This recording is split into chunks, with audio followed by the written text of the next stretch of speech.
Hi everybody, how you doing? I'm Paps, rising VTuber and artist, and today I will be invisible for this stream until PNGTuber Plus decides to lock in. Hello? Where? Where am I? Where am I? Hang on, maybe it's... Where could it be? Ah, there it is. Is it this one? Ah, there it is. Oh, I'm not as bouncy as I used to be. Oh, right. Wait, I think I know why this. Oh. Hang on. I think I know why this occurred. Give me one moment. I'll put you in the BRB screen for a minute. Hang on.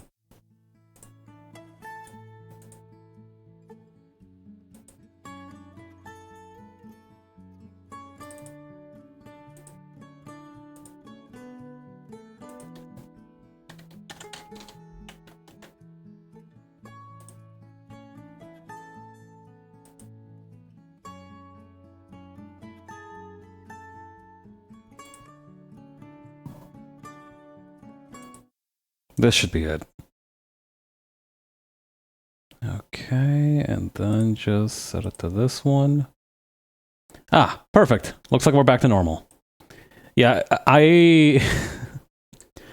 Due to certain circumstances, I had to unpin a lot of the usual programs that I have on my Windows taskbar to make my desktop look a little bit more professional. And it worked perfectly, but it also had the effect of, like, now I need to go back and repin all of the programs that I was using. And for some reason, some of them show up as, like, these little blank file thingies. It's not an ideal situation, but it is what it is. And it did work out. It did look much more professional when I was sharing my screen for something.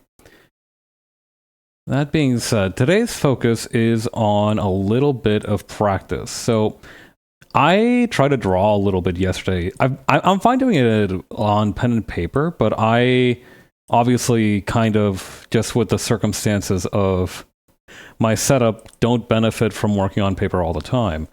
So I want to... But yeah, I was drawing a little bit yesterday with... on digital, and I felt really awkward. Like, I felt like I wasn't doing as well as I wanted to. And usually when that happens, it means that well, obviously the first thing to do is to not stop drawing, because that's the only way you, like, get back into the rhythm of it. But this time it felt different. It felt like I had lost some kind of technical aspect of my capabilities due to my dormant periods. So what I want to try and do is I want to take some time today to just really refresh on, like, the principles of, like, the head, face, etc. And especially the face. I think, like, the face was what was bothering me more than anything. The head, the thing that I noticed is that the general shape of the head was fine. It was, like, the features, the eyes, the nose, the mouth, and everything that were causing me some issues. So I want to... I mean, like, first let's try and get into why, or some programs that can help out a little bit with this. I looked up, like, face drawing practice on DuckDuckGo, and there's a couple of links here. Oh god, what is this? 3 pop-ups. You are out of your fucking mind. Human anatomy fundamentals, basics of the face. Okay. Having thoroughly explored the human body, it is time to start looking more closely at its details, starting with face anatomy. The very first thing the eye looks for, in any setting, is the human face, and this applies also to art. A viewer will first look at the face of your character. That's true, actually. There's this very interesting book called Understanding Comics by Scott McCloud, I think his name was. And it's a really good book for understanding both the basics of comics and some things that you don't really think about when you draw, but you kind of realize as you kind of progress. Like, one of them is the idea of... Well, I guess the technical term for it is pareidolia, right? Like, seeing faces where there aren't any. or seeing something when it's not actually there. Okay, proportions and face anatomy. Seen head on. The skull is a slightly flattened sphere to which the jaw is appended so that, seen faced on, it has the shape of an egg, pointy side down. Two perpendicular midlines cut the egg into 4 quarters. To create our face and place the features, mark the middle points of the left and right halves. The eyes will sit on the midline, these middle points. Ah. Divide the lower half in 5. 5. Oh, into 5 little chunks, okay. In 5. It's 2 points down from the midline. The slit of the mouth is 3 points down from the midline, just 1 point down from the nose. The upper half in 4. The hairline, when not receding, thank you, is 2 to 3 points up from the midline. The ear is positioned between the upper eyelid and the tip of the nose, but this is only when the face is level. Looking up or down changes the apparent position of the ear. See foreshortening. It is helpful to know in face anatomy drawing the width of the face is generally 5 eyes or a little less. The distance between the eyes is equal to 1 eye. It is not uncommon for people to have eyes further apart or closer together, but we notice it when they do. Wide-set eyes give a childlike, innocent impression, while closed-set eyes inspire distrust for some reason. I thought that was like more of a carnivore-herbivore kind of divide, you know? Like, hang on. Like, okay, I'm gonna draw 2 frogs. Alright? I'm gonna draw 2 frogs. Both of them are gonna have, like, very oval mouths. I'm gonna draw this one with, like, really wide set eyes.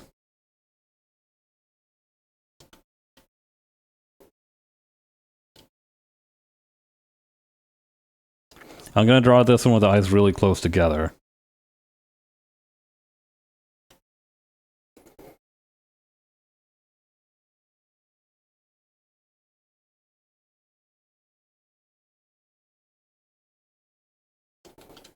Somehow the top one doesn't look very much like a frog at all, does it?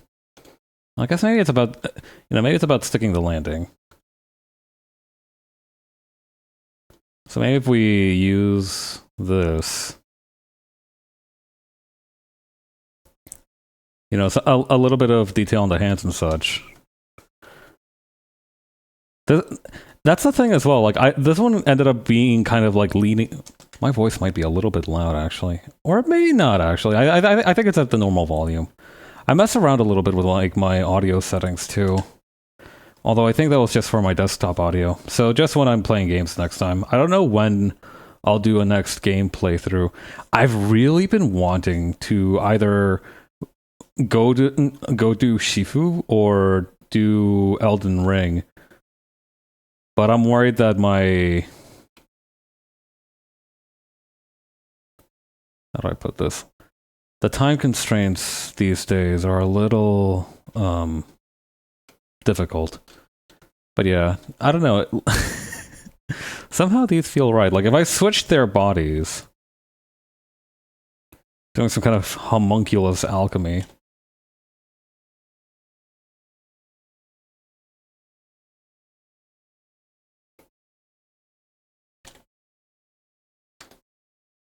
The top one somehow looks fine, but the bottom one now looks really unbalanced. Or rather, it looks like the top one ate something. Like it's got something in its mouth rather than the small one. The small one looks like it's about to fall over with its head on the ground. Yeah, no, but yeah, Andrew Loomis, not Andrew Loomis, friggin' Andrew Loomis is a different guy.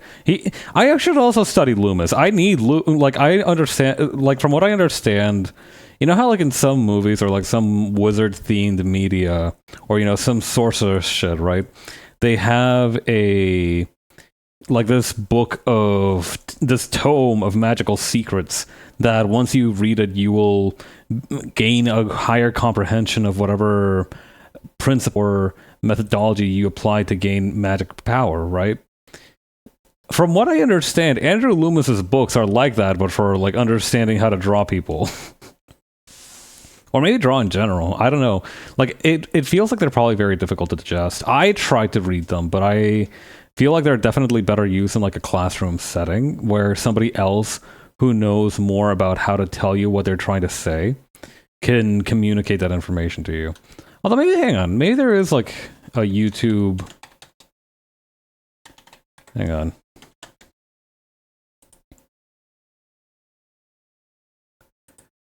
Reading Andrew Loomis.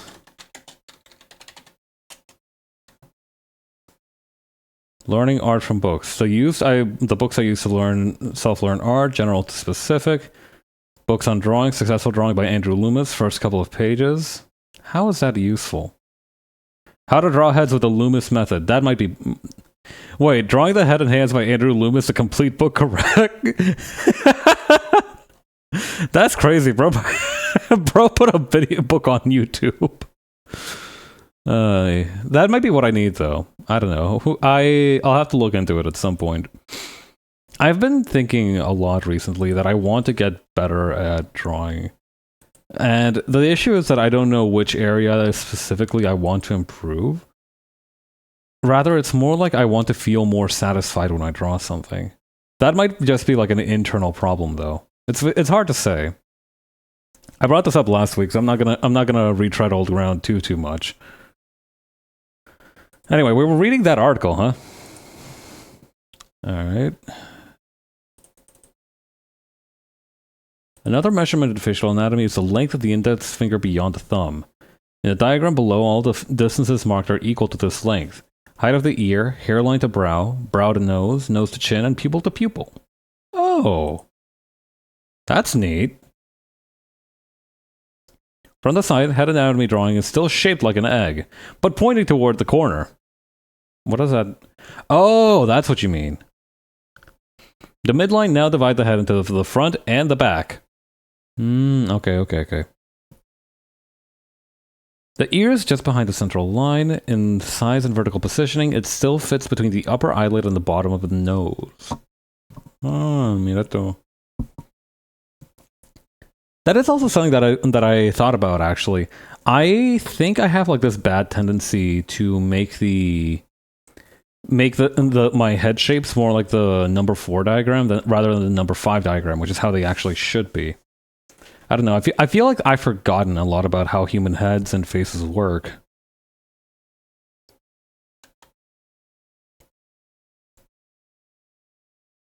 Eyes, too. There's a lot to be dissatisfied about, isn't there? Good grief.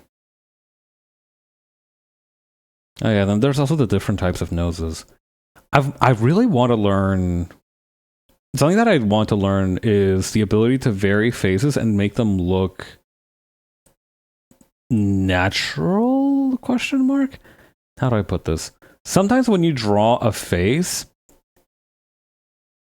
It's like such a unique caricature of that face that it looks the same no matter what the expression is.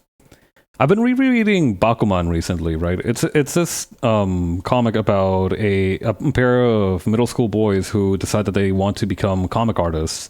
One of them wants to write the stories, and the other one wants to do the drawings. And funnily enough, some of the editors and as well as some of the artists that are involved, that are depicted in this story, they are given like these very unique facial structures. Like the first editor the boys run into looks like a fish, and the second one looks a lot more like a monkey. And what always inspired me about that comic is obviously first it's a comic about art and drawing, and it has a lot of the challenges that are sound if you want to pursue that as a hobby or even professionally. But it also has a way of making these funny-faced characters emote that it's still easy to read their expressions.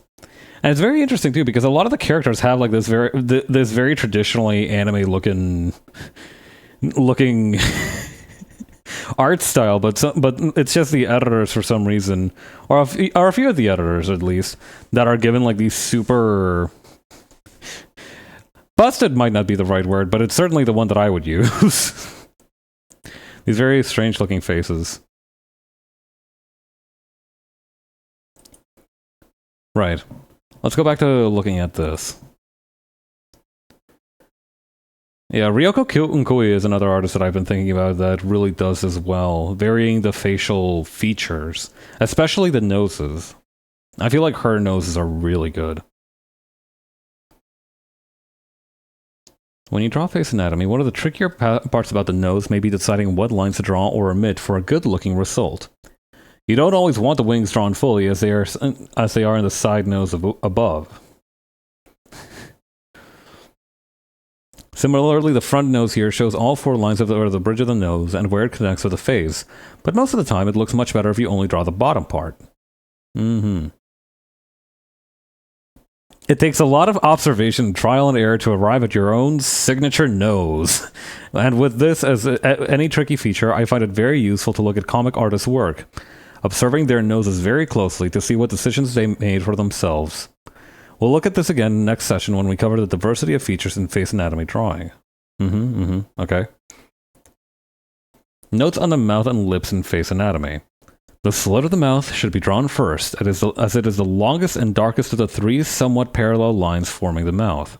Right, okay. It is not a simple curve, but a series of subtle curves. In the figure below, you can see an exaggerated example of someone making the movements of the mouth line clear. Note how they reflect the line of the upper lip. They can be softened in a number of ways. The central dip can be very narrow for a pointed look, or so broad its presence is attenuated. But it can even be reversed when the lower lip is fleshy, and that creates a slight natural pout. If achieving symmetry in this line is challenging, try starting from the center and drawing it out one way, then return and do the other side. Ah, I see what you mean.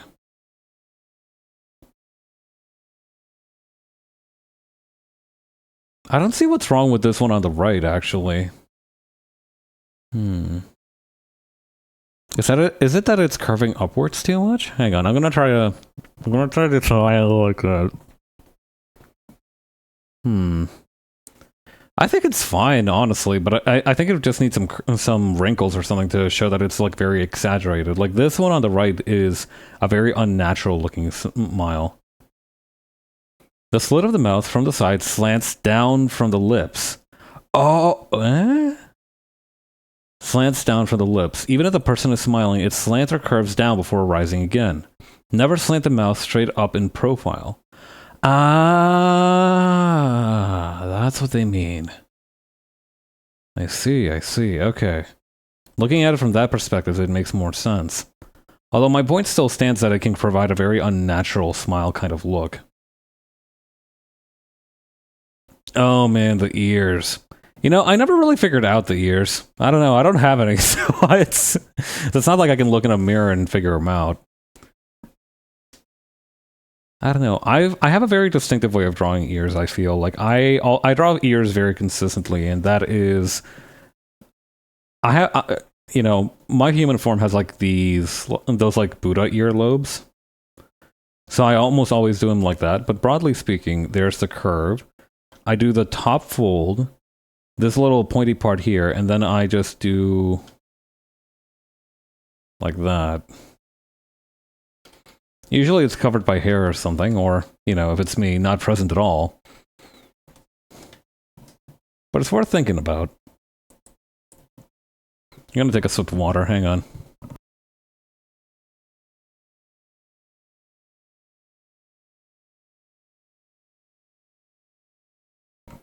When you all were, like, looking at stuff on the internet for the first time, did you ever see that, that post about Matt Groening sneaking his signature into Homer's ears?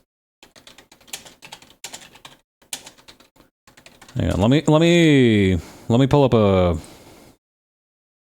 Hang on, the secret signature in Homer's hair. Yeah, here we go.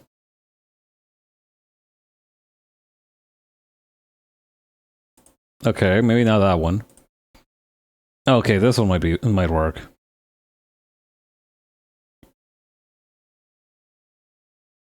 Please, a diagram? A diagram? Wait, hang on. I love this. I love this commentary. Shaggy, written on November 18th, 2024. One word. Why? What do you mean? What do you mean, bro? What do you mean? Hang on. Mad growing focuses so much on Homer.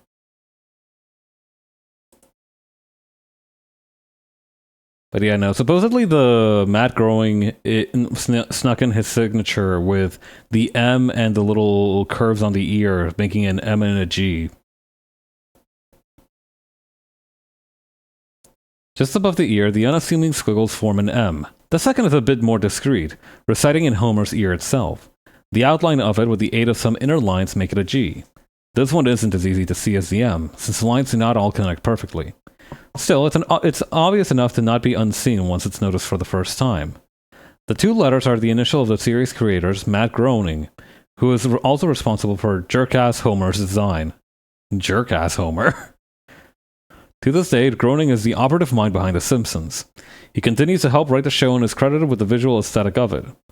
He takes great pride in his work, preferring to keep his intellectual property to himself. This philosophy was indirectly responsible for the conception of The Simpsons in the first place. When he first signed with Fox, they wanted him to adapt his Life in Hell series instead of creating a new one. Fearing he'd lose ownership rights to those characters, he drew up The Simpsons' original designs as a replacement at the last minute. It is only fitting he'd sneakily put his signature on Homer himself. Neat. Foreshortening. Being basically a ball where the features are mapped out in contour lines, the head anatomy drawing is easier to foreshorten than may be expected.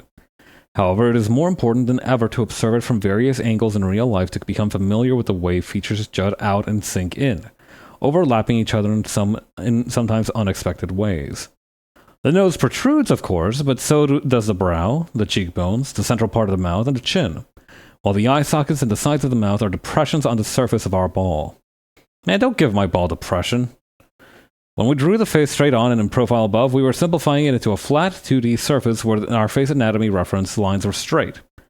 For any other angle, we need to shift our thinking to 3 dimensions and become aware that this egg shape is, in fact, really like an egg. And the lines we used earlier to locate the features curve all around it like the equator and latitudes on the globe. Their circular nature is revealed when the egg is tilted. Okay.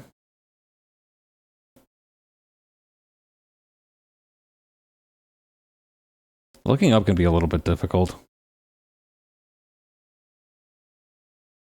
Okay, I think I get it. Let's revisit the eyes one more time. I also have I wanted to figure out more about those. More specifically about the parts of it. I feel like I'm at a level where I can look more deeply into like the parts of what the eye does.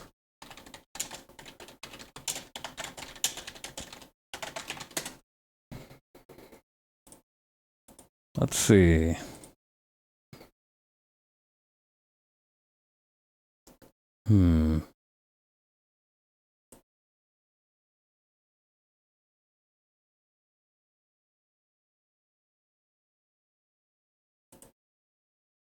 This is good enough. Or rather, it's kind of at the level, it's kind of like where I wanted it to be. Not too many, but not too little. Lower eyelid, upper eyelid. Can you move your lower eyelids? I mean for facts you can move your upper eyelid, but I don't know. Can you move your lower eyelid?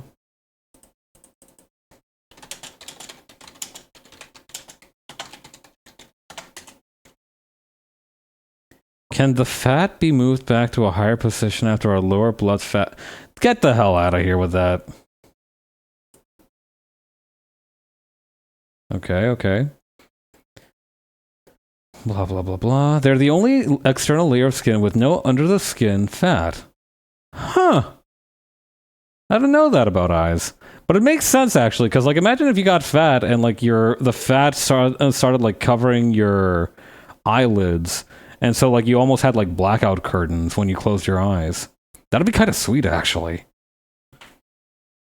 Not really something that I could take advantage of, but, you know. That also makes them the thinnest layer of skin your body has. One of their main jobs is protecting your eyes. Your eye surface can easily absorb germs floating in the air. Your eyelids are a key part of how your body defends against that, because germs have a harder time entering through skin. They're supposed to glide across your eye's surface smoothly. And your eyes need moisture from tear fluid because it's part of how your corneas, which don't have any blood vessels in them, absorb oxygen through the air. Oh. A good way to think of them is a combination of the windshield wiper blades on a car and a retractable shade on a window inside a building. They help keep your eye surface safe and clean like wiper blades, and they can close to limit how much light enters your eyes, like a window shade. Do you think that back when they were inventing window shades, it was like the other way around? Like they were like, all right, but fellas, now imagine this. Eyelids, but for your windows. And like some other dude is like, get the fuck out of here! You suck! Heretic! Warlock! Witch! God. And like later that same night, the dude that was yelling is like laying in his bed, and like an annoying amount of moonlight is coming in through his window, and he's like, man, maybe we shouldn't have burned that guy at the stake. He might have been onto something, I'm telling you. we might have staked too soon. God. Anyway, what are the parts that make up my eyelids? That's what I want to know. On the inside of your eyelids, there's the conjunctiva, a thin membrane that folds over and also covers the white of your eye, the sclera. This membrane helps your eyelids move smoothly and forms a protective layer over a large part of your eye's forward surface. Wait, hang on. Actually, that doesn't answer my question right. I was looking at like the... Hang on. Maybe if I just look up lower eyelid Wikipedia, it'll have like a fun facts section. There we go. Oy. Didn't expect... Why do you need it? Why do you need to have it pulled open like that, bro? Oh, to display meibomian glands on the inside and a set of lashes growing in multiple layers. Oh, you know, sorry for the close-up of an eye. That's kind of gross. I know some people find it very disturbing. But you know what? I didn't even notice that eyelashes grow on multiple layers. That's so cool, actually.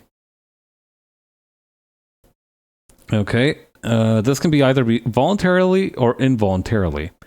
Palpebral and blepharal means relating to the eyelids. Oh. Its key function is to regularly spread the tears and other secretions of the eye on the surface to keep it moist, since the cornea must be continuously moist. They keep the eyes from drying out when asleep. Moreover, the blink reflex protects the eye from foreign bodies. A set of specialized hairs known as lashes grow from the upper and lower eyelids margins to further protect the eye from dust and debris. Actually, that reminds me, there was like this one obscure... Hang on. I remember something. Like, Oh,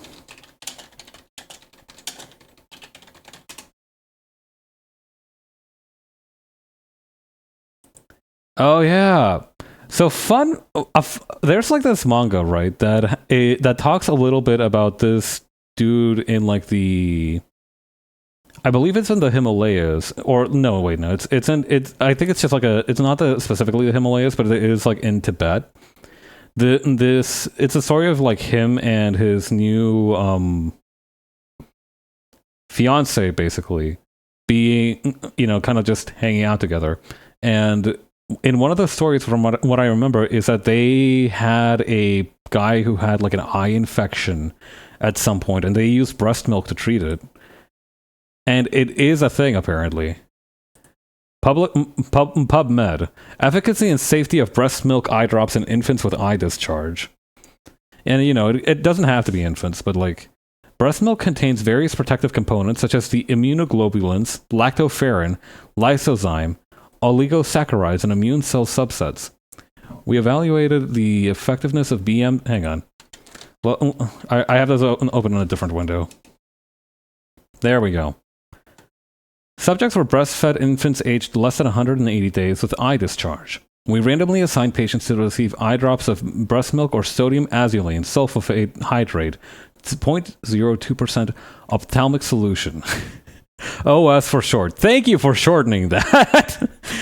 The patients received a drop of BM or OS for 7 days.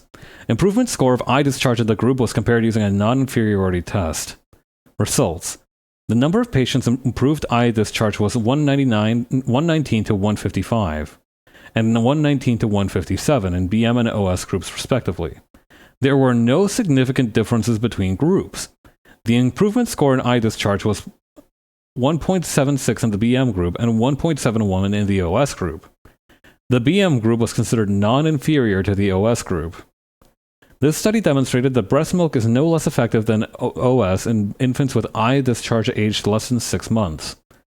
The use of breast milk as eye drops could be considered as a first-line treatment for infants aged less than 6 months with eye discharge. But yeah, neat, right? I know that's absolutely not what we were here for, but I remembered that all of a sudden. Islets can be found in other animals, some of which may have a third eyelid or niditating membrane.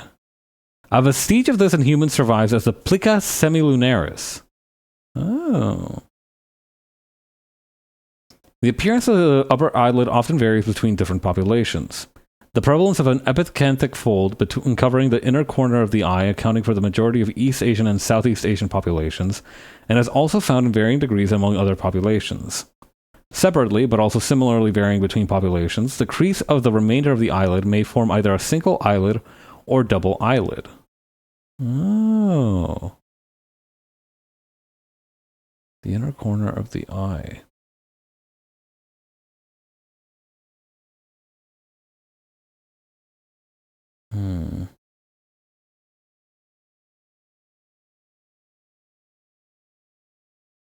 Clinical significance, surgery, anatomical variation. Oh. Huh, okay. Okay. After death, it is common in many cultures to pull the eyelids of the deceased down to close their eyes. This is typical of the part of last offices. Oh, okay. Got the thing. Hang on.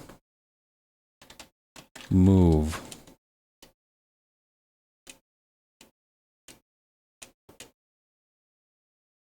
Most of the cosmetic eyelid surgeries are aimed to enhance the look of the face and boost self-confidence by restoring a youthful eyelid appearance. They are intended to remove fat and excess skin that may be found on the eyelids after a certain age. But I thought their whole thing was that they weren't supposed to grow fat. What the hell? Forget about it.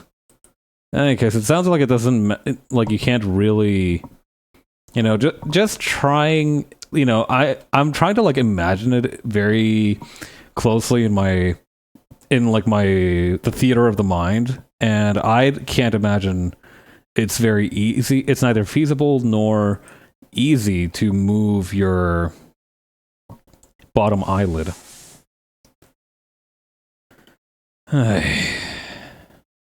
What's this about removing the crusts? Blepharitis is the irritation. Oh, okay. This is like a list of diseases, huh? I don't think we need to get into all that. Anyway. Okay, so this upper eyelid thing is what's covered by the epicanthic fold. Okay. Iris, sclera, pupil, caruncle. The damn caruncle. The caruncle is what you would call an old man who loves driving around. Or the bus driver.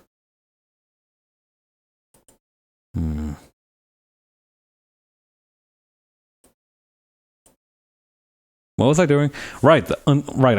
I need to actually start drawing at some point today. Let's try and take. Hang on. So that's the eyes, right? I don't know. Maybe like. Hang on.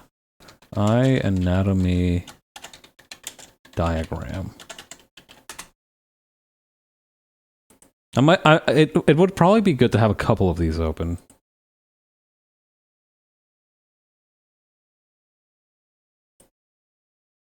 I wish they weren't like so wide-eyed though. That makes it a little bit difficult.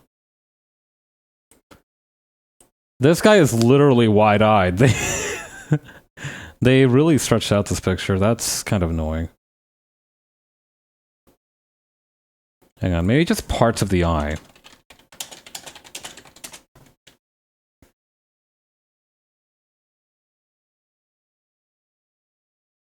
Eye diagram relaxed.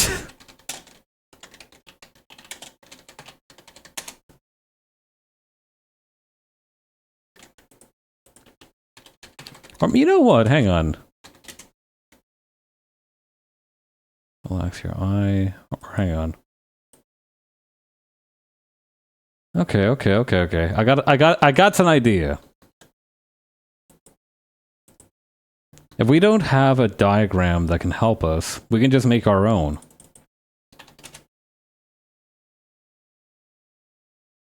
Or hang on, relaxed expression might be better.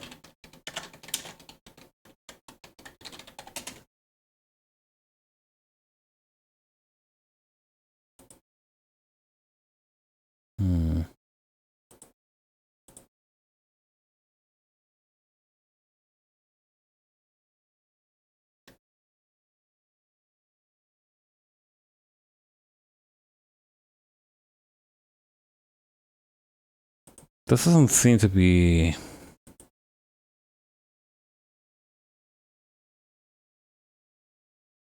I don't know. On the other hand, I kind of wanted to use just a candid picture of someone, but it feels hard to do that. I don't know. It feels like I'm kind of intruding on something.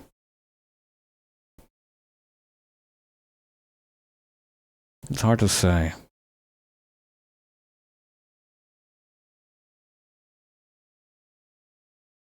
Let's just go with our original plan then. Okay, so let's try this.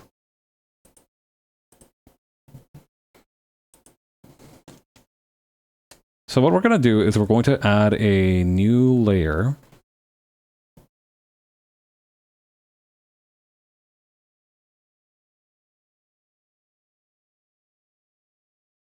Like so.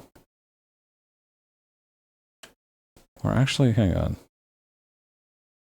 Yeah, let's rasterize that. Let's try and use colors for this.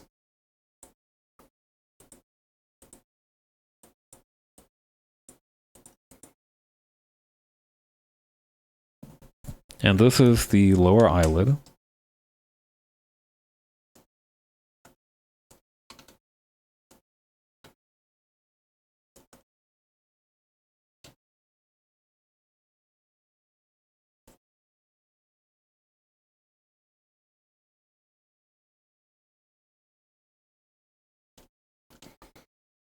Then we can make this top one the upper eyelid, I guess would be the word.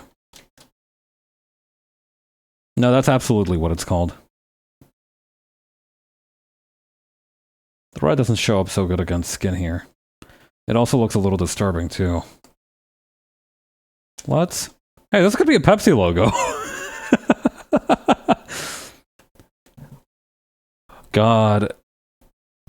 I have to revisit one of those Pepsi design documents one of these days. Actually, I could pull it up on stream in a little bit. Let's finish this up first, and then we can take a look at the Pepsi logo. It'll be like our dessert after having our vegetables.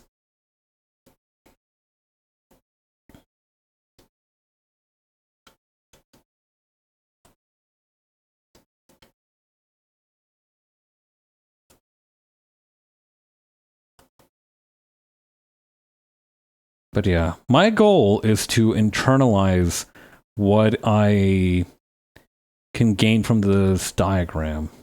Yeah, as I thought the yellow wouldn't show up very good. Let's try some, like, true green. No? How about some purple? Also no. Maybe I should just... hang on.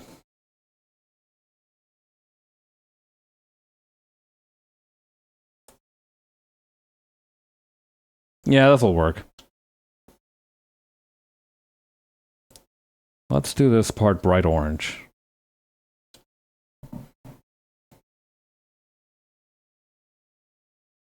The caruncle.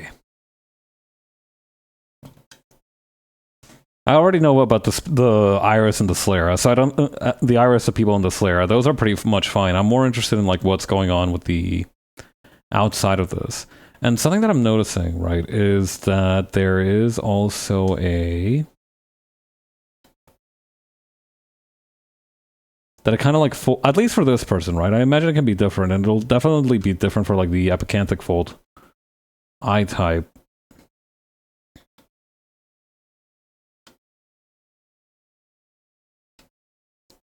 But yeah, it kind of folds inward here.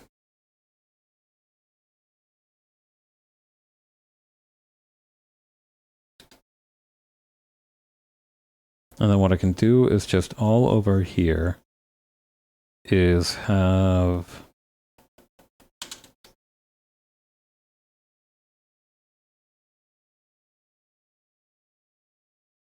this going on.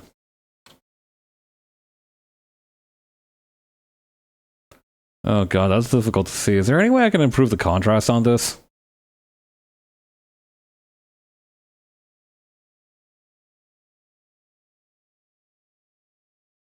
Honestly, that kind of works.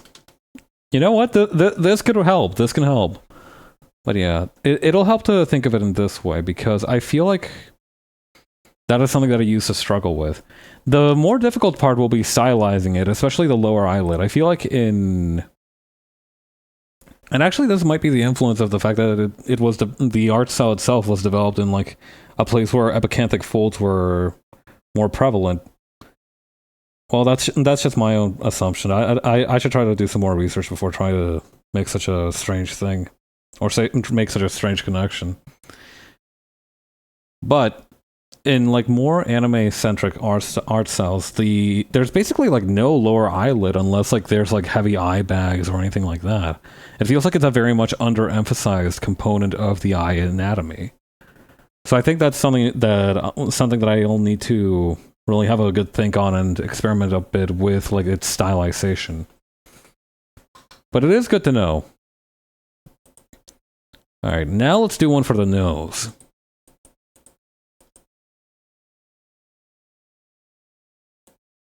And like you can almost see it a little bit. That I think the spherical nature of the eye really pops out in this.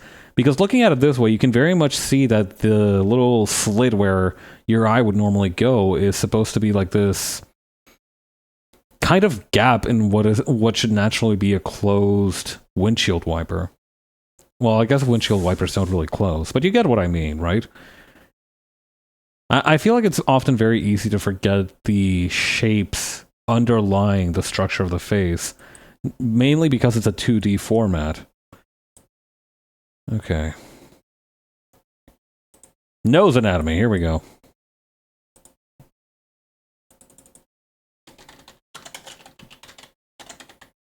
Why do we have like some dude sitting on a lotus? What the hell is this?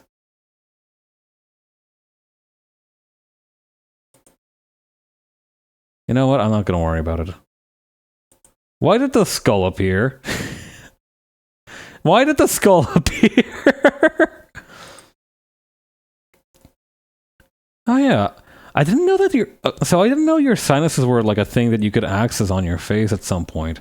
I actually learned that you can help clear up a clogged nose by like massaging your sinuses on the side of your nose and like near your eyebrows. I did also learn this trick that I teach to other people. That apparently if you have a clogged nose, sometimes what can help is that if you pinch your nose and then just bob your head back and forth while having it pinched, somehow that can help ease the tension inside your head.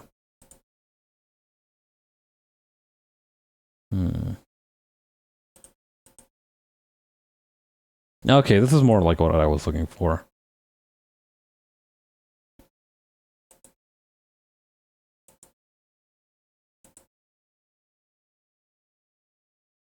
Huh, so the front part is cartilage too? You know what? I always figured that there had to be a little bit of fat on the nose. Does the nose have no fat? Hang on. Nose anatomy. The human nose. Wikipedia, my guy. The first organ of the respiratory system. It is also the principal organ in the olfactory system. The shape of the nose is determined by the nasal bones and the nasal cartilages, including the nasal septum, which separates the nostrils and divides the nasal cavity into two. Hang on, I kind of want to do this with like a very nasal voice. The nose has an important function in breathing. The nasal mucosa lining the nasal cavity and the paranasal sinuses carries a necessary conditioning of inhaled air by warming and moistening it. Nasal cocci, shell-like bones in the walls of the cavity, play a major part in this process. Filtering of the air by nasal hair in the nostrils prevents the large particles from entering the lungs. Sneezing is a reflex to expel unwanted particles from the nose that irritate the mucosal lining. And scene. That is the Wikipedia article being read by a person with a very nasally voice, which I will now be ceasing because I imagine that reading this entire article like that is going to do something to me. But moreover, I feel like it's a bit that'll get tired very quickly. Sneezing can transmit infections because aerosols are created in which the droplets can harbor pathogens. I'm sure that hasn't been relevant for the past 4 or 5 years. Another major function of the nose is olfaction, the sense of smell. The area of olfactory epithelium in the upper nasal cavity contains super specialized olfactory cells responsible for this function. What do olfactory cells look like? Why is this in German? Oh, they're neurons. That explains a lot. Nasal vowels and nasal consonants are produced in the process of nasalization. The hollow cavities of the paranasal sinuses act as sound chambers that can modify and amplify speech and other vocal cords. I see. Cartilages. Oh, what? Hang on. There's more than one? The nasal cartilages are the septal, lateral, major alar, and minor alar cartilages. Whoa. The major and minor cartilages are also known as the greater. Is that why, like, if you squeeze your nose, if you if you rub your nose and rub it through your index and thumb, you can kind of hear a small cracking sound? Is that because the cartilage plates are kind of clicking against each other? That's so cool. There's a narrow strip of the cartilage called the vomeronasal cartilage that lies between the vomer and the septal cartilage. What the hell's a vomer? Vomer Simpson. Also literally called the plowshare. It's one of the unpaired facial bones of the skull. Oh, word? Actually, it is weird. Come to think of it. The skull piers. But... oh, yeah. The skull has these weird lines always separating it, right? What's up with that? I've been wondering about it. I've been reading some... Whoa! Hell yeah! The skull of a fish. Oh, what the fuck? Look at this guy. He's so happy to be here. Hang on. Frontal eminence, sphenoid fontanelle, frontal fontanelle, parietal eminence, occipital fontanelle, sutura mendoza, mastoid fontanelle, pyramid, lateral portion of occipital, tympanic annulus.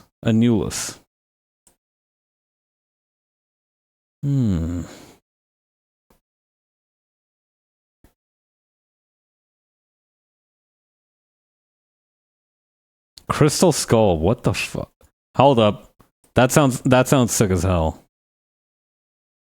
Head and neck anatomy. Human skull symbolism. I don't want to get into that too much. Neocranium and facial skeleton. Man, they split it into two?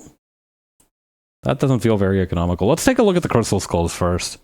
Hard stone carvings made of clear, milky white, or other types of quartz, also called rock crystal, claimed to be pre-Columbian Mesoamerican artifacts by their alleged finders. However, these claims have been refuted for all of these specimens made available for scientific studies. The results of these studies demonstrated that those examined were manufactured in the mid-19th century or later, almost certainly in Europe, during a time when interest in ancient culture abounded. These skulls appear to have been crafted in Germany, quite likely at workshops in the town of Idar-Oberstein, which was renowned for crafting objects made from Brazilian quartz in the late 19th century. Damn! So this isn't even a real Mesoamerican artifact. This shit is The complete 100% artificial fraudulent Capmaster crystal skull. Hell yeah. Well, actually, no. Upon further consideration, this is not a hell yeah moment. Get out of here, robot. Fuck off. Figurative foothold focus. We are talking about the crystal skull.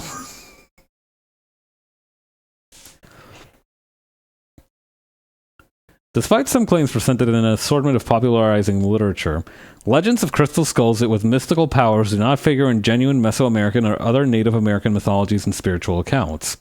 The skulls are often claimed to exhibit paranormal phenomena by some members of the New Age movement, and have been portrayed as such in fiction. Crystal skulls have been a popular subject appearing in numerous science fiction television series, novels, films, and video games. Mira to. Paris skull. Yo!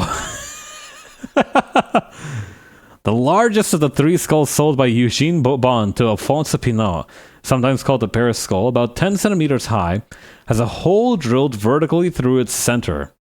It is part of a collection held at the Musée du Quai Branly, and was subjected to scientific tests carried out in 2007 to 2008 by France's National Centre de Recherche et de Restauration des Musées de France.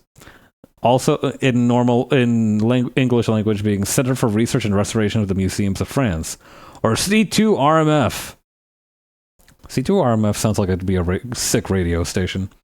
After a series of analyses carried out over 3 months, C2RMF engineers concluded that it was certainly not pre-Columbian. It shows traces of polishing and abrasion by modern tools. Damn. It's so fucking funny to me. They really had to have scientists step in. This is at 2008. They had to have scientists step in and be like, yeah, no, this is complete fraudulent garbage. Oh my god. Scanning electron microscopy indicated the use of lapidary machine tools in its carving. The results of a new dating technique known as quartz hydration dating demonstrated that the Paris skull had been carved later than a reference quartz specimen artifact, known to have been cut in 1740. The researchers conclude that SEM and QHC results combined with the skull's known provenance indicated it was carved in the 19th or 18th century. Hang on. Paranormal claims and spiritual associations. Here we go. Some individuals believe that the paranormal claim that the crystal skulls can produce a variety of miracles. Anna Michelle Hedges claimed that the skull she allegedly discovered could cause visions and cure cancer, and she once used its magical properties to kill a man, and that in another instance she saw in it a premonition of the John F. Kennedy assassination. Get the fuck out of here! She's waking up one morning in the 1964s and she's like, breakfast, coffee, good morning, Crystal Skull. And the Crystal Skull is like, good morning, mistress. And she's like, what news, what tidings do you have of me? You know that guy, Kennedy? Yes? Well, maybe it's funny if I don't tell you, but maybe I will. And she's like, well, what's going to happen to President Kennedy? And he's like, okay, well, you know how sometimes when you're walking outside and you're very unlucky, like a bird will just poop on you? Like it will, it's not like it's aiming for you specifically, but it'll just happen to hit you. And she's like, well, I can imagine that happening. Is that what's going to happen to him? In a manner of speaking, yes. Something is going to hit him at a high velocity. God. Okay. Anyway, in the 1931 play *The Satin Slipper* by Paul Claudel, King Philip II of Spain uses a death's head made from a single piece of rock crystal lit by a ray of the setting sun to see to the defeat of the Spanish Armada in its attack on the Kingdom of England. And this Paul Claudel fella, he had an Englishman, a French poet. Fucking fascinating. That's such a weird twist. The Frenchman is it's like trying to because you would imagine that he would be like British the way that he's like trying to like say that the loss of the British was the loss of the Spaniards was written in the stars. He's like trying to put them to fight each other. Claims of the power and healing claims of the healing and supernatural powers of crystal skulls have had no support in the scientific community, which has found no evidence of any unusual phenomena associated with the skulls, nor any reason for further investigation, other than the confirmation of their provenance and method of manufacture. Another novel and historically unfounded speculation ties in the legend of the crystal skulls in the completion of the previous Maya calendar Ba'aktun cycle on December 21st, 2012, claiming the reuniting of the 13 mystical skulls will forestall a catastrophe allegedly predicted or implied by the ending of this calendar. See 2012 phenomenon. And an airing of this claim appeared, among an assortment of others made, in The Mysteries of the Crystal Skulls, a 2008 program produced by the Sci-Fi Channel in May and shown on Discovery Channel Canada in June. Interviewees included Richard Hoagland, who attempted to link the skulls to the Maya and life on Mars, and David Hatcher Childress, proponent of lost Atlantean civilizations and anti-gravity claims. And these fellas, are they scientific authorities? Okay. Crystal skulls are also referred to by author Drunvalo Melchizedek in his book Serpent of Light. He writes that he came across indigenous Mayan descendants and possessions of crystal skulls at ceremonies at temples in the Yucatan, which he writes contained souls of ancient Mayans who had entered the skulls to wait the time when their ancient knowledge would once again be required. Holy shit, dude. The alleged associations and origins of the crystal skull mythology in Native American spiritual lore, as advanced by neo-shamanic writers such as Jamie Sams, are similarly discounted. Instead, as Philip Jenkins notes, crystal skull mythology may be traced back to the Baroque legends initially spread by F.A. Mitchell Hedges, and afterwards taken up. By the 1970s, the crystal skulls had entered New Age mythology as potent relics of ancient Atlantis, and they even acquired a canonical number. There were, exactly, 13 skulls. None of this would have anything to do with North American Indian matters, if the skulls had not attracted the attention of some of the most active New Age writers. Holy shit. Artifact of incredible racism. You do hate to see it. The neurocranium. Oh, I thought this said neocranium. The neurocranium, also known as the brain case, brain pan, brain hyphen pan, or brain box, insanely good words, is the upper and back part of the skull which forms a protective case around the brain. In the human skull, the neocranium includes the calvaria or skull cap. The remainder of the skull is the facial skeleton. Ah, mira tú. In comparative anatomy, the neurocranium is sometimes used synonymously with the endocranium or condocranium. Jesus, okay. The neurocranium is divided into two portions, the membranous part consisting of flat bones which surround the brain, and the cartilaginous part, or chondrocranium, which forms the bones at the base of the skull. Oh. Huh.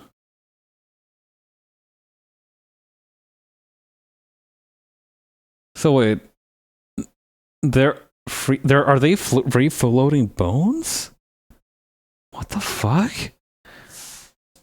Hang on, how are they connected? I'm freaking out a little bit. Like these two, right? A fibrous joint. Holy shit. I thought it was like a solid... I thought a skull was like a solid thing. It's made up of like tinier bones that are joined together. That's so fucked. Oh man. That's like... That's bad. That's really bad. I don't... Oh man, look at that. God, I'm just like... You know how like when you learn of something's structural weakness, like there's a very vivid picture of it failing in your mind? I remember seeing these bits in like Baki, and like it's just bringing to picture like some dude accidentally karate chopping you with the exact right angle with the exact right force to kind of like separate these. That would be so bad. I don't. Let's stop thinking about that. The 14 facial bones. The mandible. The mandible is like the real important one because the rest of these can be exaggerated, but the mandible is kind of consistent in most situations. I'm now thinking about Yujiro Hanma and his fucked up skull. We were looking at a nose, right? The vomer. Unpaired facial bones of the skull located in the mid-sagittal line, which articulates with the sphenoid, the ethmoid, and the right palatine bones. What? Vomer visible at the bottom left. I can't tell what part of the face is this.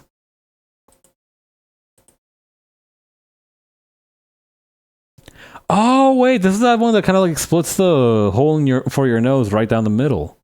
Oh. Okay, now I understand. Let's go back to talking about the major nose structure. I'm gonna drink some water.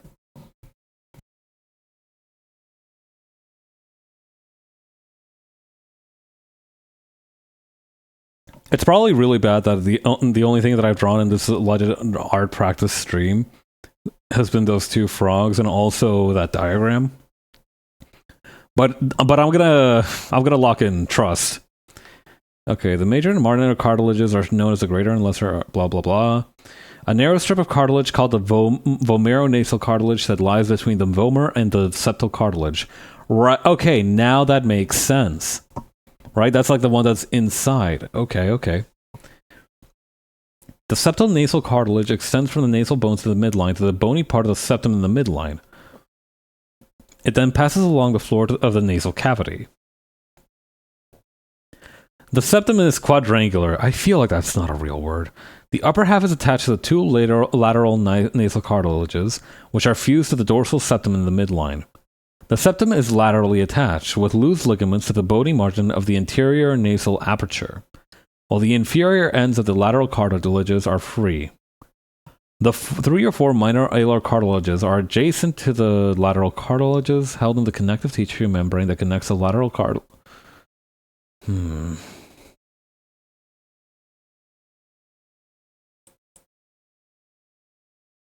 Okay. This diagram is actually a little bit more helpful. So...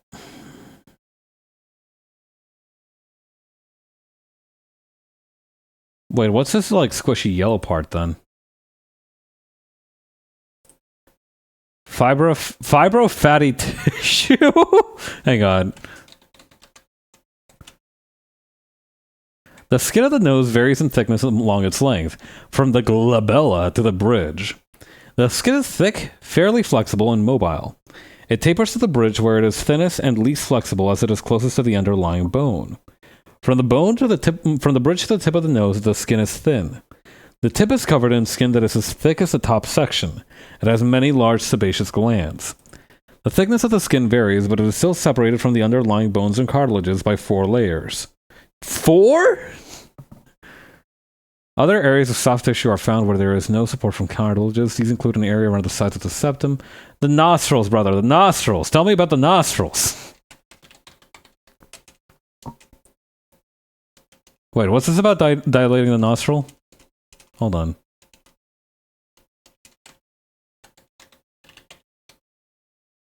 The levator labii superioris. That's 5 words for this one specific part. Can you relax? Divides into a medial and a medial and lateral slip. The medial slip blends into the perichondrium of the major alar cartilage and its overlying skin. The lateral slip blends at the side of the upper lip with the levator labii superioris and the Okay, anyway. The lateral slip raises the upper lip and deepens and increases the curve above the nasolabial furrow.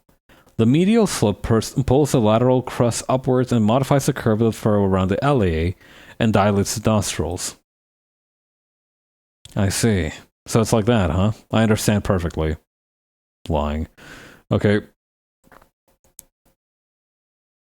So it's just like fatty tissue, right? It's not like.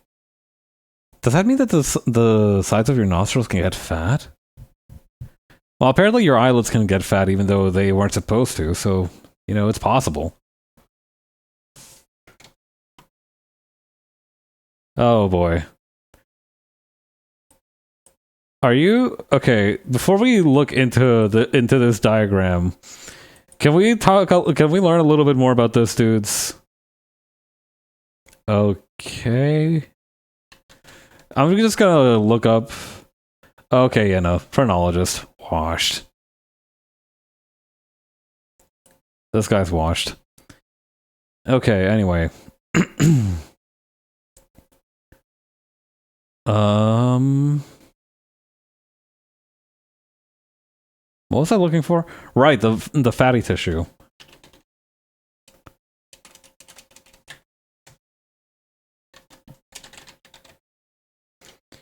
Okay.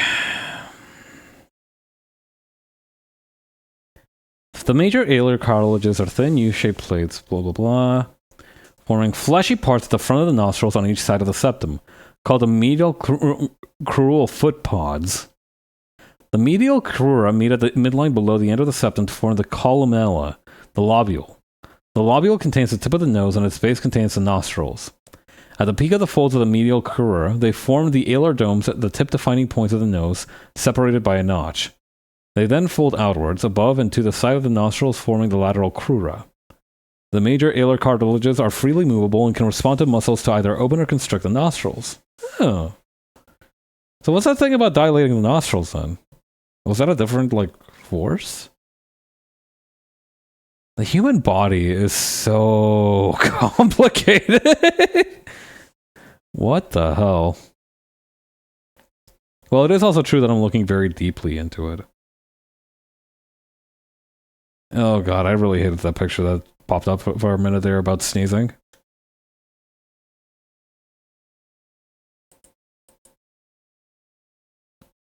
But yeah, okay, I think I kind of get it. So let's grab this picture here.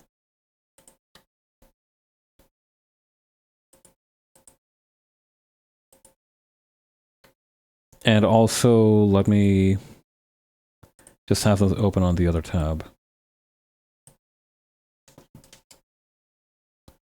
Okay, okay, okay. New layer.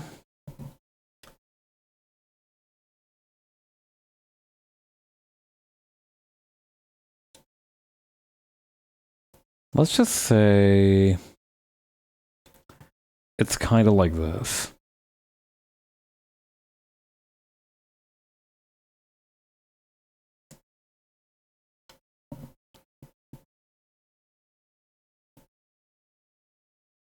Okay, and then there's this plate here.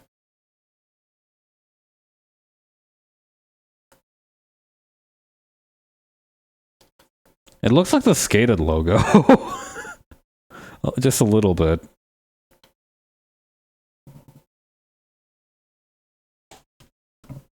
And yeah, there's like a solid line here.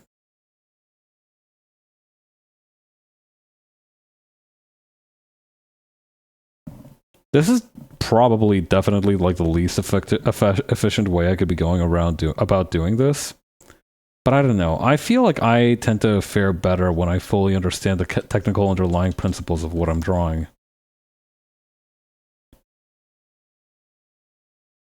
Well, I guess that's true for a lot of things, right? Like, you wouldn't draw a car's engine block if you didn't know what it looked like. Like, you need to at least look up what it looks like. Even if you've never seen one before in your life. I don't know. I always expected to have to look at more engine blocks by my current age. You know, I felt like understanding cars would be a bigger part of my life.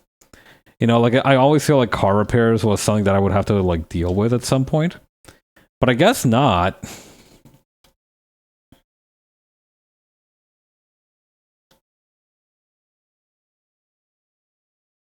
I'm gonna give them my own names because the ones that were in the Wikipedia page were way too complicated.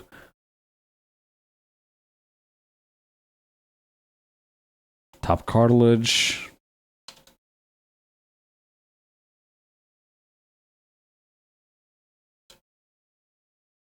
Bridge cartilage. That says bride cartilage.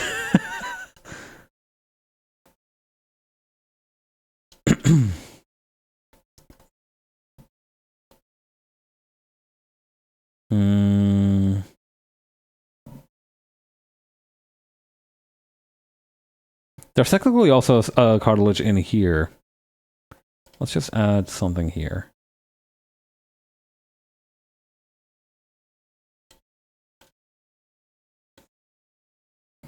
This can be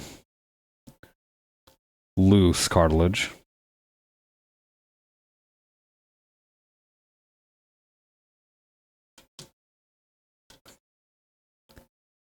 Fleshy.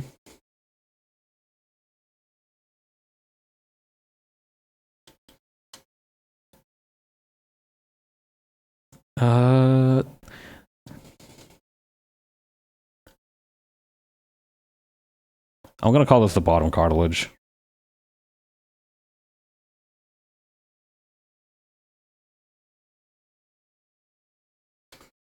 I think that's all the parts.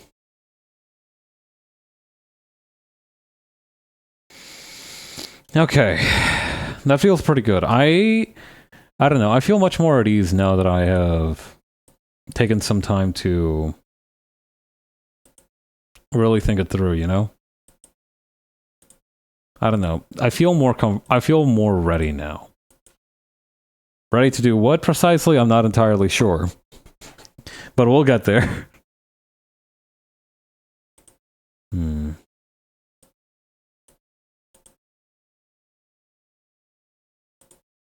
Right, okay. Next up would be actually be getting some faces together, right? Actually, let me save these.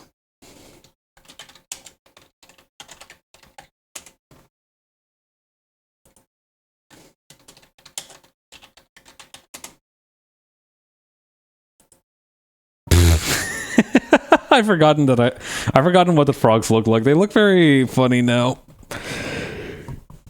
Come to think of it, frogs are supposed to have nostrils, right? At least I feel like they do. I remember frogs having nostrils. Do frogs have nostrils? Frog nostril.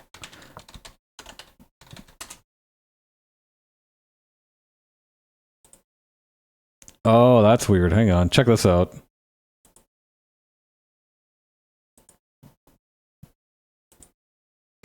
So there is an external nostril at the top. I was right about that.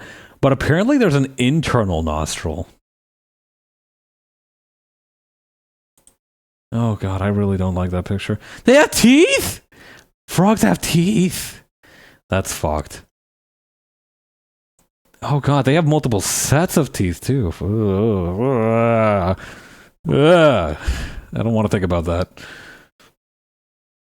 But yeah, there's the vomeron teeth, the maxillary teeth. No bottom teeth, surprisingly enough, but there are internal nostrils. I wonder what those are used for.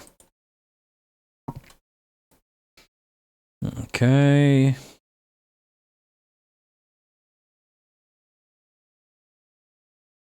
Asaro head studies. The Asaro head, which I think is an excellent reference for beginner artists. I don't have one of those in my home. Knowledge of the skull's anatomy. Skull studies, I think, are a great exercise for learning the planes of the face. I'm kind of halfway there, living on a prayer.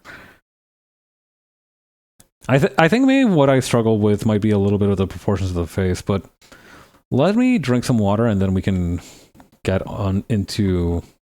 Hang on.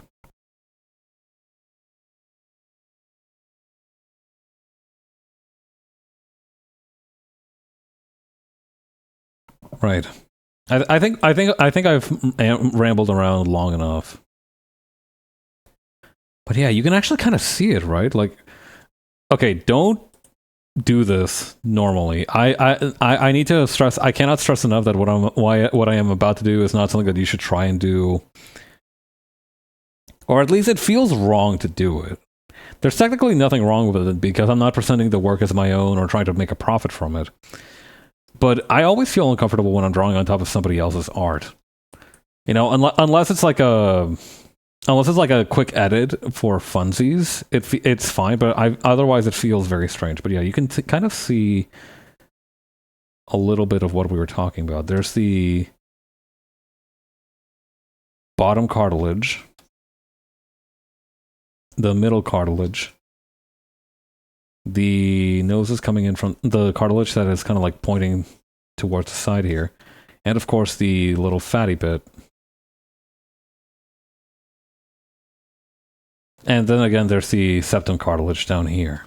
But yeah, it is nice that now I can kind of figure out what that's about.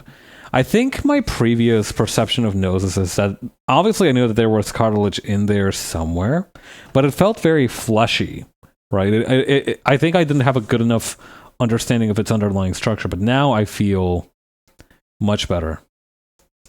You know what? Let's bring these with us to the canvas.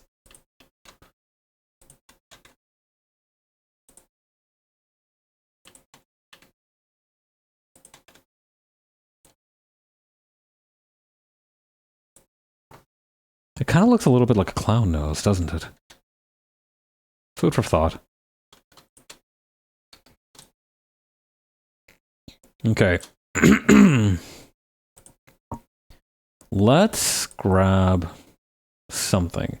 So there's a couple of sites we got up. We got line of action, which I remember using a lot back in the day. I remember also hearing something about it, but I don't remember what. I don't know. It might have just been a paranoia. Then there's quick poses, which is... I've never actually tried quick poses before. Let's try this one out first for a little bit. So face, all genders, intervals, custom. Let's do 1,000 seconds because I want to draw 20 images. Start. Okay. Okay. How should I... Oh wait, I can just copy the image. That'll work.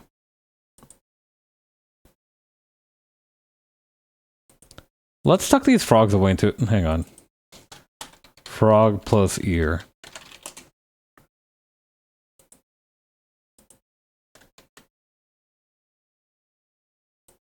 Wait, is it a PNG? No, it is just a black background. Okay. Let's try this.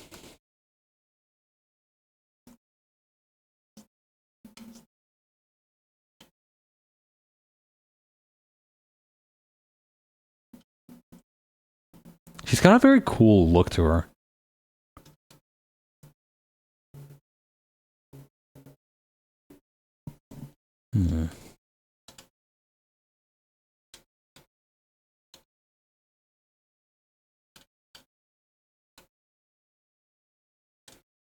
I feel like I'm putting too much emphasis on the little dip here in my mind.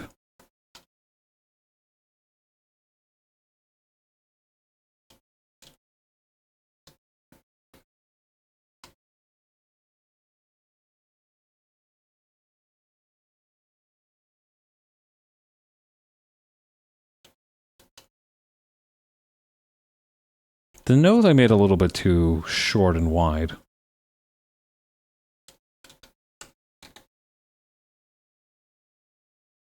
Oh god, I should not have... Oh hey, you can actually see she's like on some black curtains this way. That's kind of neat actually. But absolutely not what we need. Not what I was looking to do. Yeah, this'll do.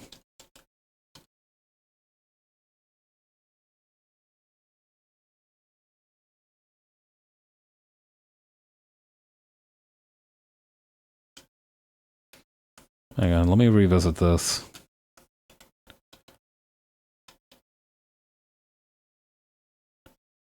Huh, okay.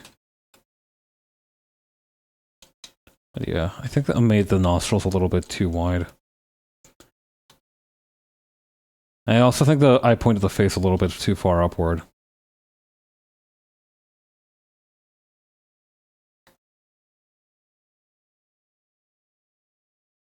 That's probably closer to what it actually is.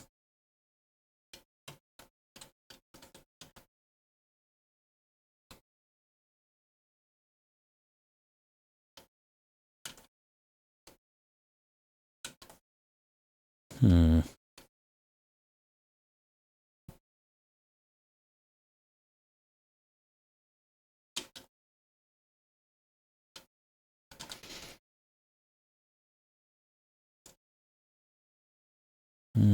I see.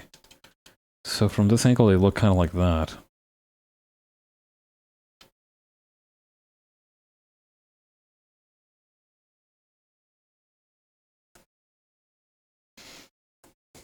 The eyelid is also totally relaxed. You can see that here, as compared to here, where it's kind of like tucked in.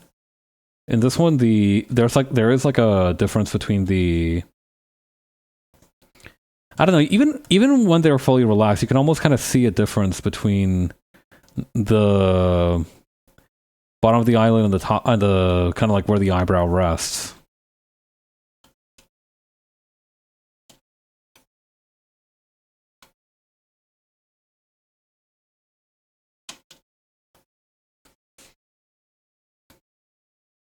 I might have made her mouth a little too wide.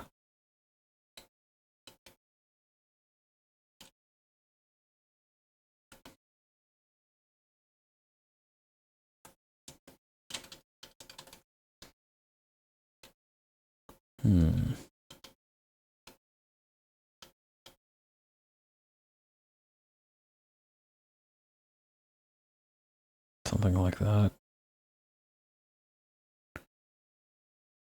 It's very helpful that this person is bald, but on the other hand, it's almost like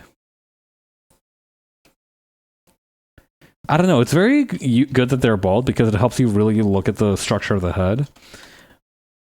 But somehow it's kind of distracting.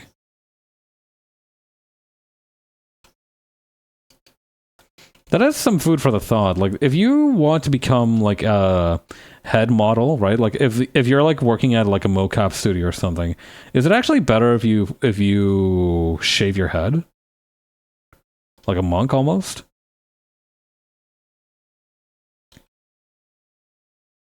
I don't remember why Shaolin monks shave their head. You can chalk it down to like one practice of their particular religious style, but it has to have had some kind of like theological or practical origin. It's hard to say.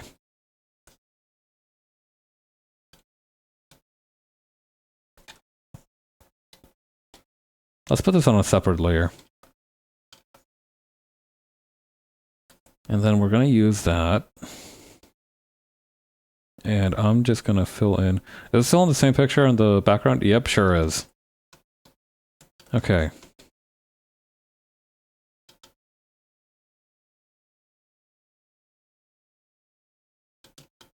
Oh yeah, I should do that blurring trick. So yeah, now this is like trying to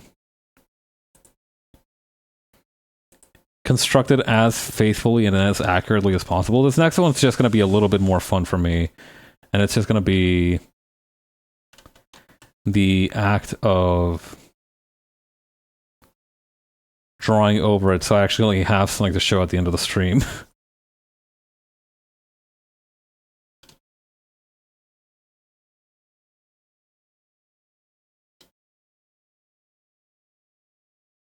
Something that I've been doing recently is that I've been getting really into doing line art where the outline of what I'm doing is very clear and thick, but the inner details are much, much thinner.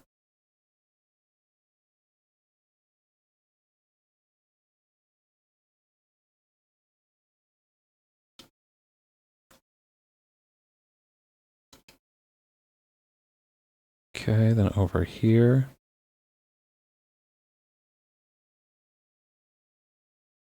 Now these can be a little bit bigger.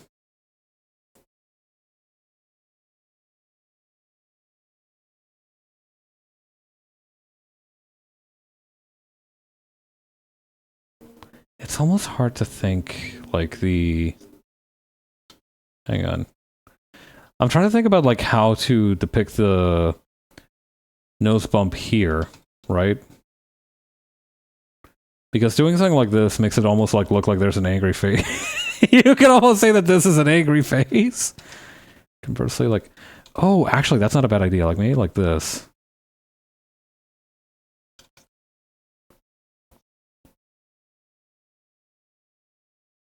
She doesn't have super thick eyelashes.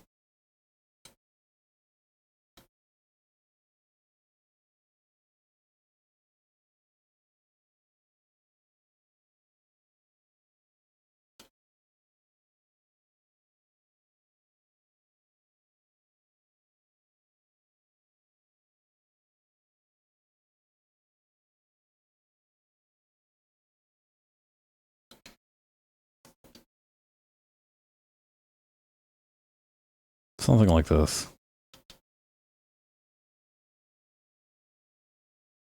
The eyes are a little bit uneven, though.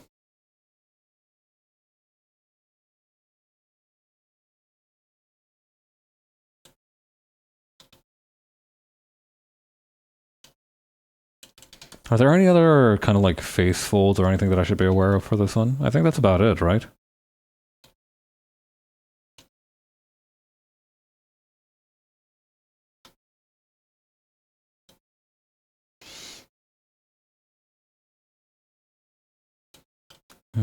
Not bad, but not really good either.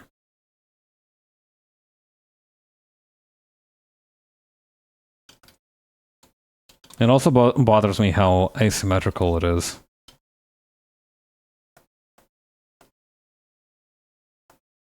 I'm sure I'll get the hang of it soon enough, though. It's just a matter of taking more of these opportunities. And again, actually very helpful that this person is bald.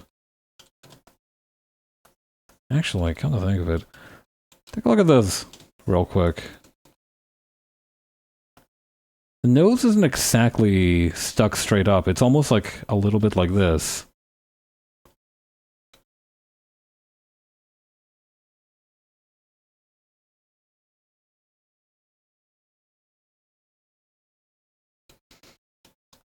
That might be a bit much. Sort of?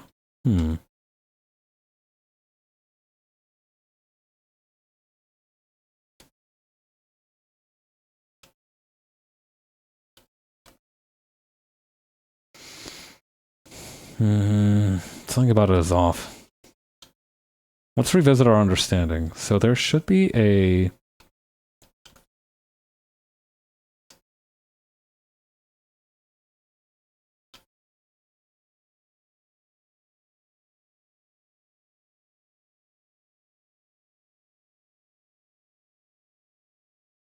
little fold like this or something?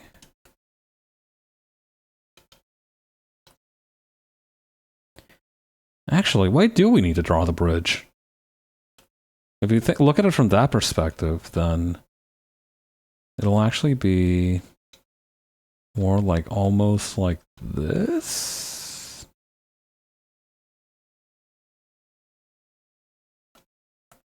Not quite.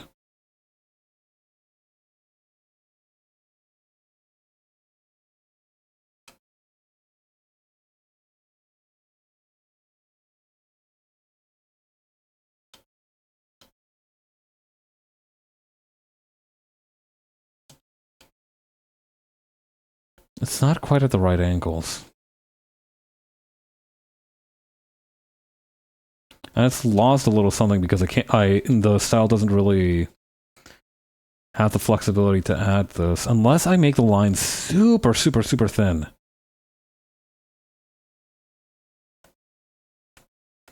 I should try and do that for a couple of these, actually.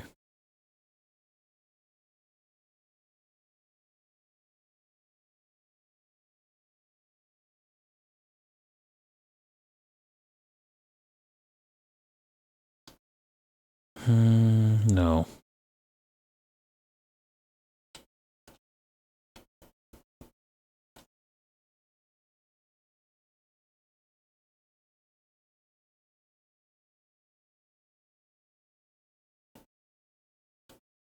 Nope.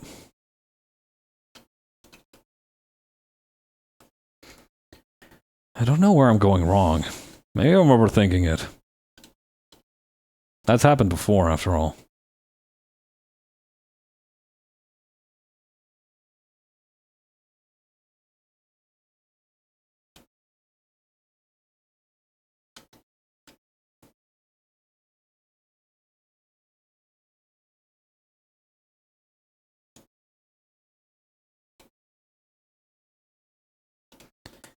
I'm trying to think of like how I can...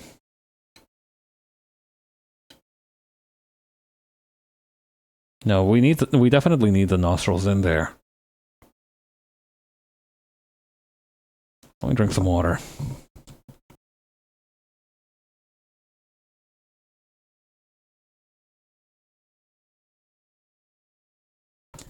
Perhaps I've dwelt on it too long.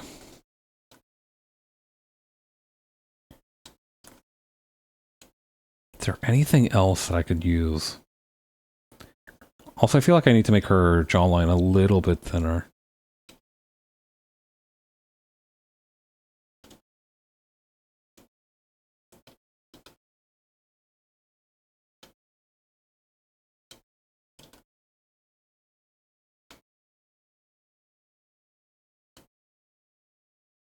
I definitely wanted to pick like where the upper eyelid ends. I feel like that's very valuable for communicating certain information, like how high up the eyebrows might be.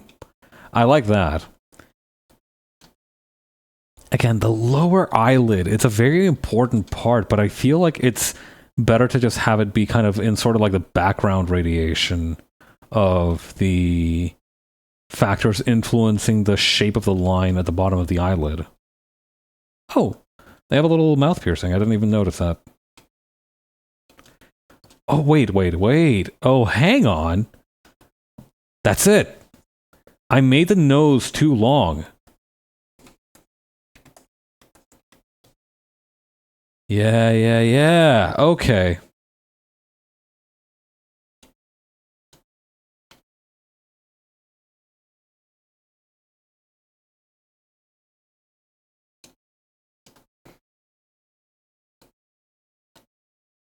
The nostrils might be a little bit too high still, but that's fine.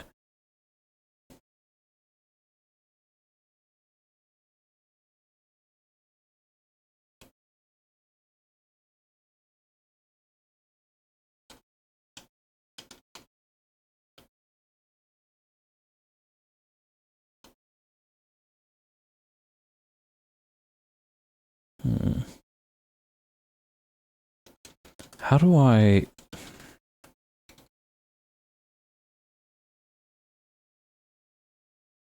No, there is something like that. Right around here. Isn't it? Like this part here where the septum cartilage would kind of fold up.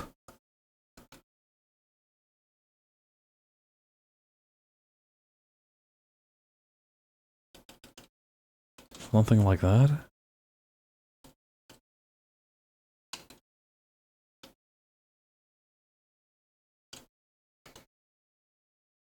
No matter how I do it, it doesn't look natural. I need to look into...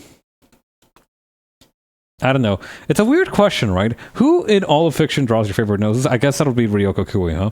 But I don't want to use manga and, you know, kind of like that specific kind of general style as a reference. You know, it's very dangerous to say something like that because that's kind of like lumping everything to like one uniform style, and that's absolutely not the case.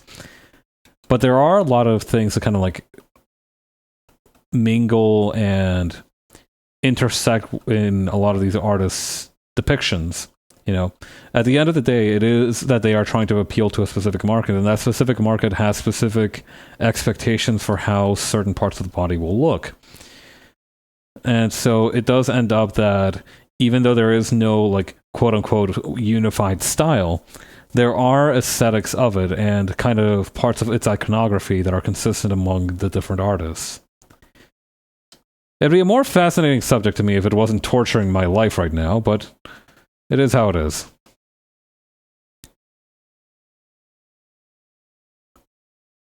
Hang on. I feel like I almost need to... This is gonna look really, really weird for a second.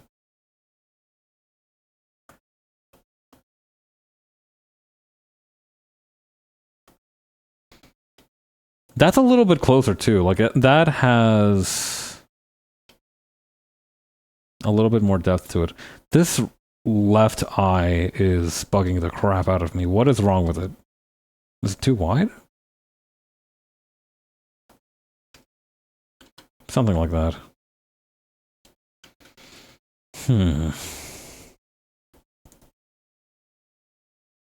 What I could do next time, and let me check on the art page. No, okay, it's still on the same one. Those 1,000 seconds are... those 1,000 seconds really didn't add up at all, did they? But that's fine. Oh wait, does it not go unless you hit the time limit? Oh no. Well, I guess we're working with this bald person a little bit longer then. Let's try this.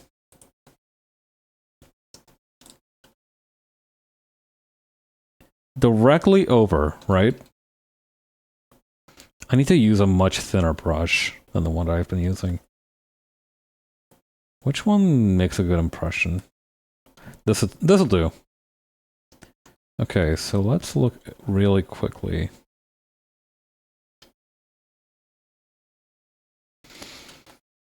What's the general shape of these again? Kind of like a sort of delta shape.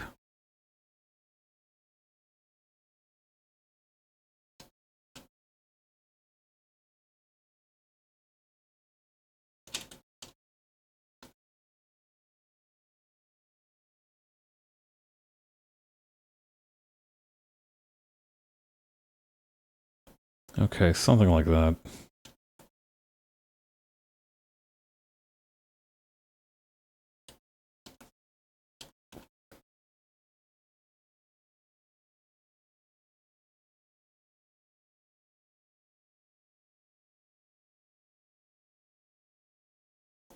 It is kind of heartwarming though that I still feel like this looks like my style, the one that I did earlier.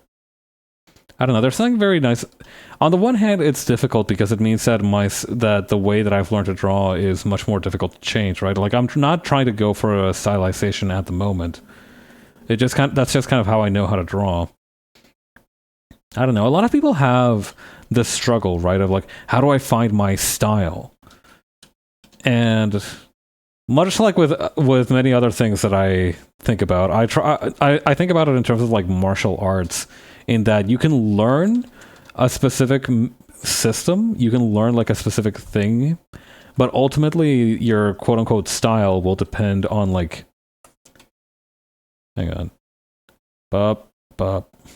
your quote unquote style will depend on like the sum of those parts, right? Like even if 9 different people learn karate, right, at the same dojo, there's still going to be like 9 different types of karate that arise from that dojo. And that's, you know, to some extent, that's kind of like the opposite of what the goal is for those kinds of institutions. You know, some of them are trying to, actually, not some of them, all martial arts schools are created because their founders had some knowledge that they wanted to pass along to future generations. And of course, to make money, but we don't really, but let's not get too into the weeds here. Martial arts schools were created to pass down a specific way of doing things from one generation to the next, because the next generation believed that it was valuable to learn, or the previous generation believed that it was valuable to teach. However, even if that is the case, because everybody's bodies are different, the way they execute the moves, even though if it is like a recognizable set of movements, will be slightly different from one person to the next. This is all to say, even if I try to learn the way to draw a specific way, and you know, I just kind of like hard reset my brain, Harrier Dubois style, and try to learn art from scratch tomorrow, It'd probably still be not the same. Something is telling me that the eyelid should end here. I'm gonna trust my instinct.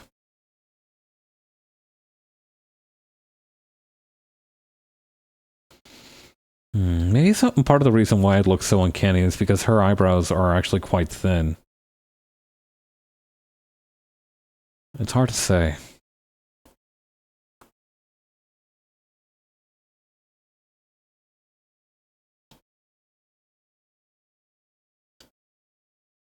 Okay, and then over here.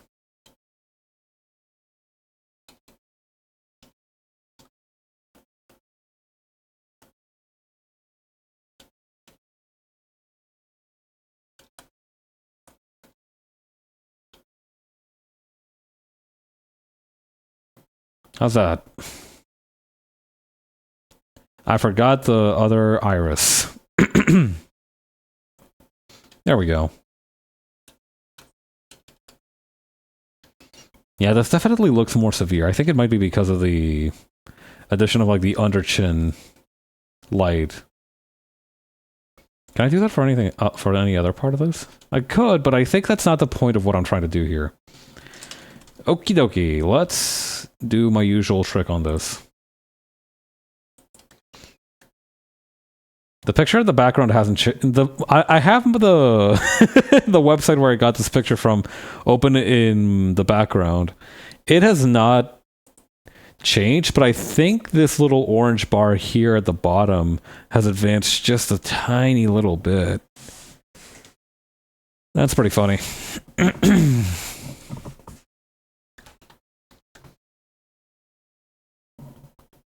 Anyway. Today I had myself a salad for lunch.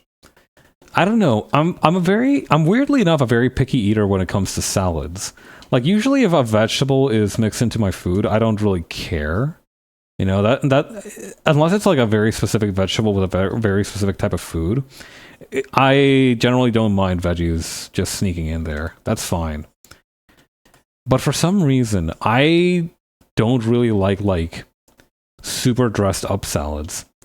Like, if I'm eating a salad, it's because I want to taste vegetables. I want to be able to taste what the vegetables taste like. So, things like, you know, bacon toppings, croutons might be okay, but like ranch dressing, certain vinaigrettes that are too potent, for some reason, I don't really like those in my salad. I don't know. If they come with a little like vinaigrette or sauce or something, I just don't add it. It's quite strange. But like I said, it's kind of like what you're looking for in a meal, right? The way you prefer something is like what you're looking to get out of it.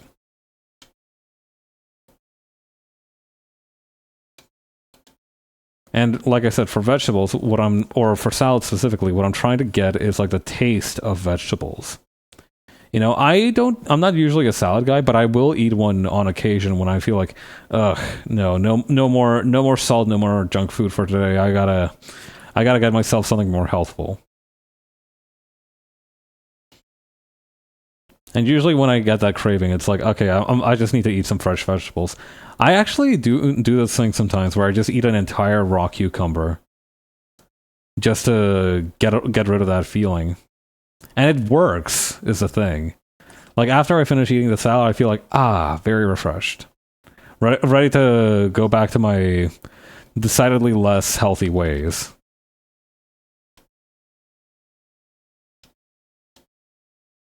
I don't know. Living like this, I can kind of understand how people got to the idea of like there being 4 humors that you need to balance in order to retain a healthy lifestyle. Like, if I didn't know any better, I would absolutely believe like there are like materias and, you know, like different balances of substances within our subconscious that need to be maintained lest we fall into feeling gross. I would say illness, but I don't really feel sick if I don't eat a vegetable or like, you know, when I have this feeling, right? And I don't eat like something like super healthy, it doesn't make me feel sick or anything. It just makes me feel like dissatisfied.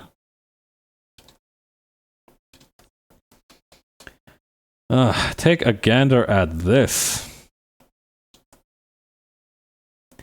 Definitely the thinner lines was a great choice. I feel much more in control when I have like the thinner lines. Hang on, let me try one more.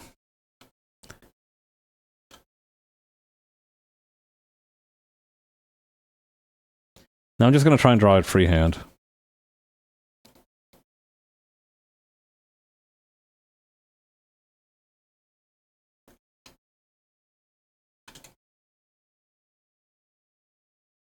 Okay, so then we have this.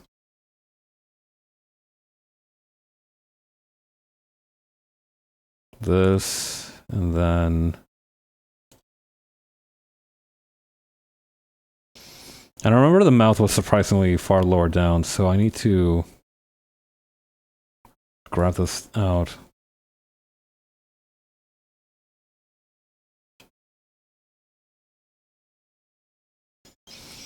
Living like this, I kind of understand that period in superhero comics where they would just drew like straight up traces over like supermodels or pictures of people to draw the characters.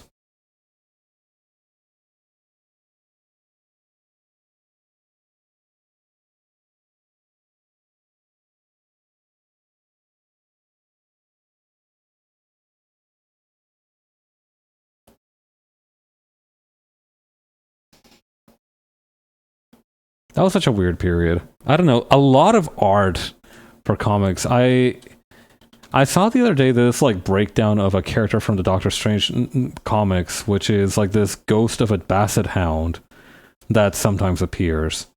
And there was like this one specific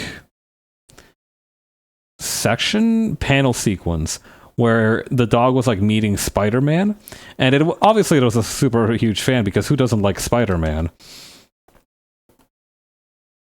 But it ended up looking Spider-Man ended up looking very uncanny. Something about the eyes and like the way that the eyes on the mask arranged on his face was very, very odd.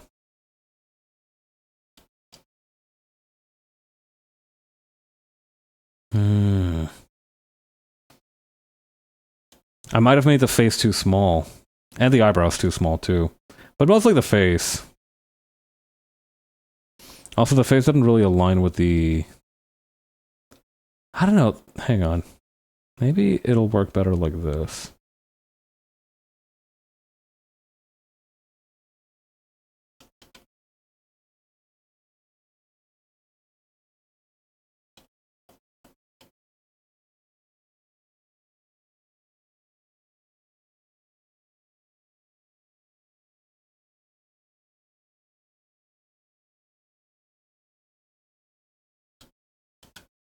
Nope. What did I do here that made it look right? Actually, it's still bugging me that it doesn't quite look right. Hang on.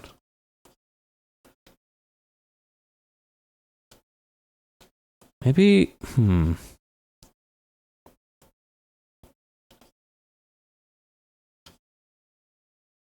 Thinner?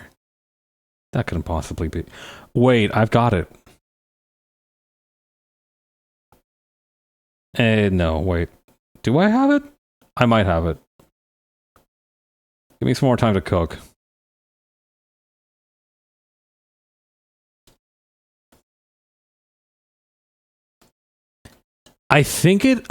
hang on. I think I have an idea for how to do it that I can carry forward. To imply the shape of those bottom cartilages using the nostrils.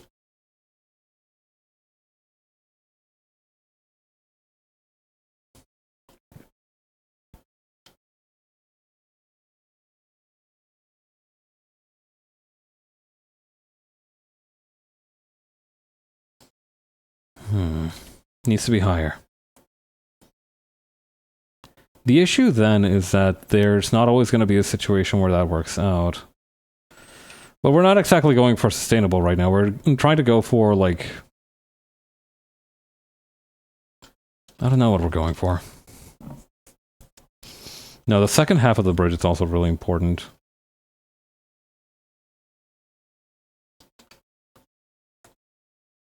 Something about it isn't working.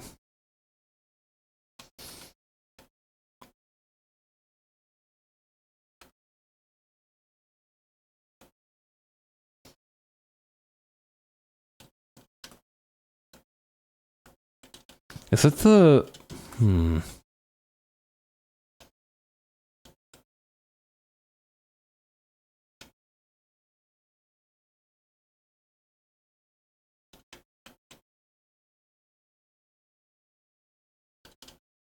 Something like that? No, that looks strange. Dang, this is hard.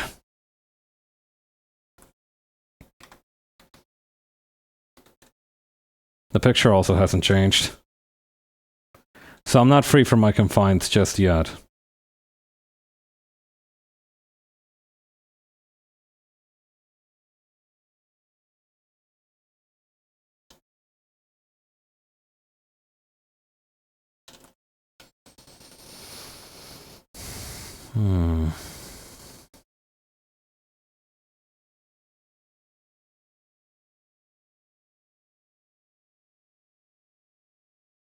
Something like this could work?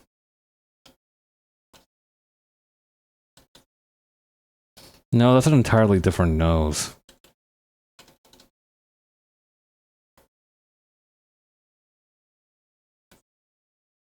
I don't know, is it the nostrils still? Is that still what's going on? I'll have to look into it some more. Honestly, I do think this might be a good place to wrap up for today. We've been going for a little while and I've been talking a lot. I'm not really satisfied with the progress, but it is at the very least progress. I need to think about it some more. I need to really dive into it some more, but we can do that next stream. Alright. In the meantime, take it easy. I hope you have a great rest of your weekend, and I will see you all next week. Talk to you later. Bye.